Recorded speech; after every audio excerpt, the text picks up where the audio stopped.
Hey everybody, I just wanted to tell this quick story while it is very fresh in my mind and fresh in my experience. If you have been following me at all for any amount of time, you've heard me talk about food and sugar, um, the power of nutrition.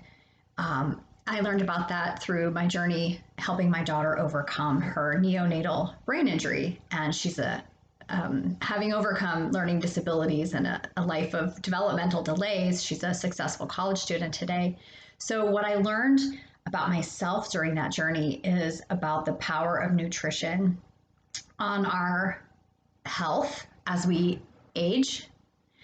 Um, Most significantly, on that was evident in my experience of my menstrual cycle and how that can be a perfectly comfortable, even joyous experience in a woman's life, and on my mental health. So I just have to tell this really quick story and see if this illustration, this real life example, resonates with anyone else out there. So I have been eating underneath my carbohydrate tolerance for over a decade, meaning I I experiment to find out how many carbs and what kinds of carbs my body can tolerate, and then I don't exceed it. People say, don't you ever cheat?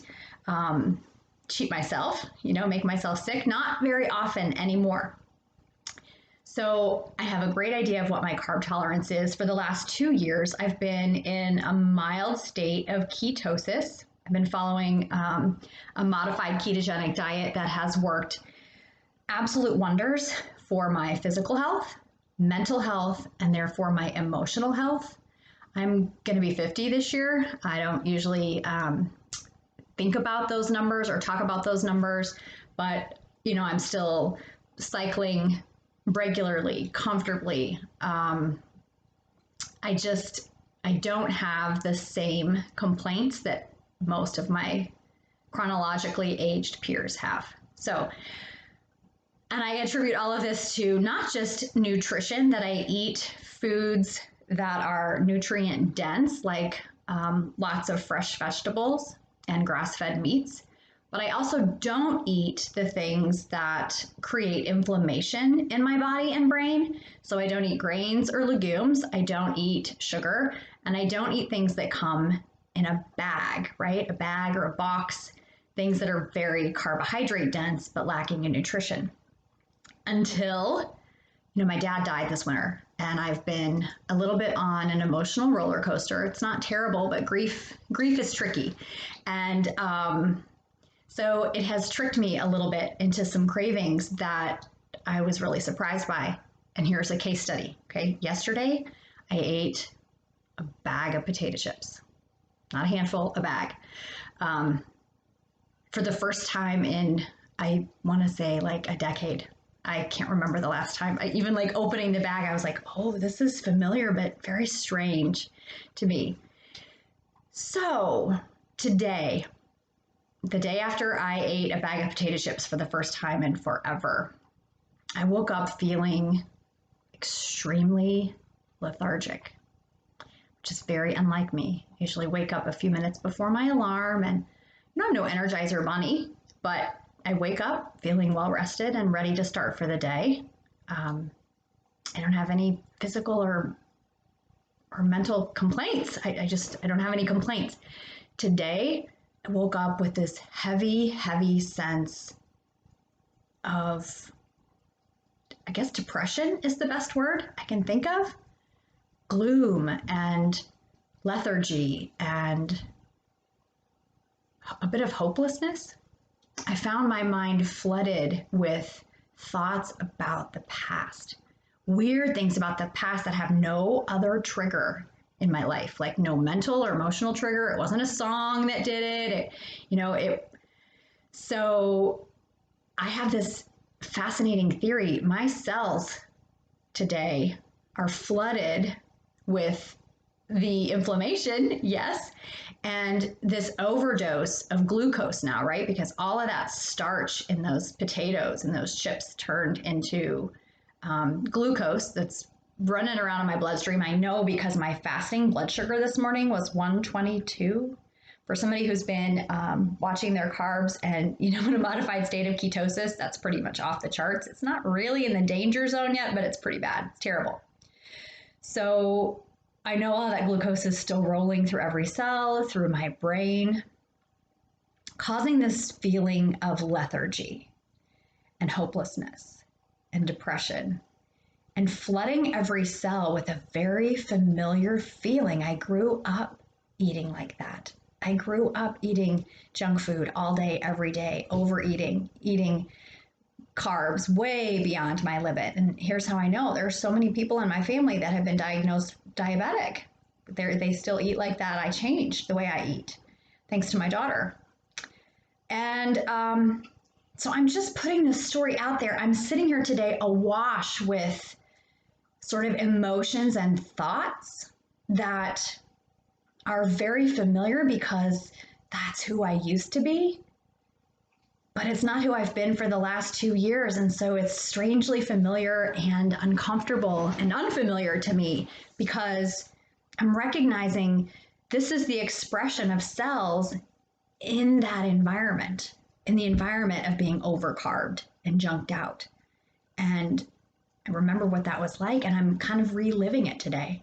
So I'm having thoughts and memories of people I haven't seen in forever that I used to spend time with and eat things with and do things with. And like the way my life used to be under that heavy cloud of lethargy. And it's killing me today. It's almost unbearable. And I know that the only way out is through. I'm going to fast for the rest of today. I'll eat something healthy later. I'll bump up my fats a little while keeping total calories low, and I'll be back into a pretty good state of mild ketosis, I'm hoping within the next couple of days. I'll do it gently and naturally. I'm going to take really good care of myself because that's the other thing I realized was triggered here. I've had thoughts today of I'm going to make a cheesecake. I'm going to go get another bag of chips. Maybe I'll try a different flavor this time. What am I going to have for dinner tonight? Like the cells, as they're trying to detox and deal with all of this high load of carb and a little bit of, the bad oil that's in those chips, as my body and the cells are trying to deal with all of this, one of the signs of intolerance is craving for more of the same, right? So if you find yourself kind of on this weird cyclical adventure of trying to quit something that you know doesn't work for you while you're simultaneously drawn to that thing that you regret, and you get in a spiral of guilt about it, self-blame or shame, those thoughts are coming from this place. This, going to be careful with this term, but this is borderline mental illness. These addictive thoughts that I'm experiencing today, that I remember experiencing on a regular basis before I changed my life with diet and nutrition and activity. So having this, I guess I've given myself a beautiful gift here. I've given myself the chance to reflect on what really does and doesn't work for me. I've given myself a chance to look very carefully at the lifestyle that I left behind and why I did so, and what the consequences will be if I don't course redirect right now and get back on that healthy train that has a lot of momentum for me. So it's going to be easy enough to do so.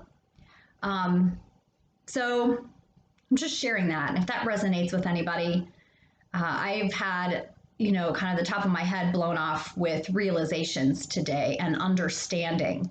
It's difficult to put into words, the bodily sense of understanding that comes from living that huge experience of contrast, what it feels to be so well and what I'm feeling today, which is the opposite of that, and having the trigger or the stimulus be super obvious. And it was a choice that I made, kind of unconscious choice. So I have to be very conscious now to make sure that I'm not tricked into, continuing down that path, because I know where it will lead, right? And I don't want to go there. But given this one body, she's lived almost a half a century, and I'm, I'm determined to the self-care to live a comfortable life. And I can see that difference so clearly. So I just wanted to share, if there's anyone out there who's wondering, what does that mean, carbohydrate tolerance? And how do you know? I'm here to teach you. I teach a course called Vibrant Woman. It's offered once or twice a year, kind of depending on, supply and demand. I'm looking at offering the course again this summer. So if you're interested, I'm going to put a link just below this video. And that link will take you over to my website where you can just sign up for my newsletter. And the people there will know first when the course will be offered and how you can get signed up. So you can learn what I've learned about food, your relationship to food, how many carbohydrates you tolerate, what the test is for that, and sort of how to deepen that relationship with yourself and your own well-being. So just wanted to share. And I hope everyone is well. It's a dreary, rainy day where I am today too, so it's no wonder that the lack of sunlight, we're in early spring and we're ready. We need our vitamin D infusions, right? So it's no wonder that I'm a little low today with the gray clouds, but the depth of sort of despair that I'm feeling is off the charts, and it's not enough to attribute to just a normal gray day. So I'm gonna fast and take care of myself, and I hope you do the same. And if anybody has questions about carbohydrate tolerance, or if you're wondering if your seasonal depression, if your belly weight gain over the last couple of years, if your moodiness or discomfort with your hormones are related to that, then I've got something for you that will help you understand the science behind the theory of it, but also a really practical way to just explore that relationship and learn to lean in and listen to your body and let her tell you. So my body is telling me loud and clear today. It is a painful lesson. I will take my comeuppance and hopefully see you in the email list so we can become vibrant women together. Have a good day. Take care.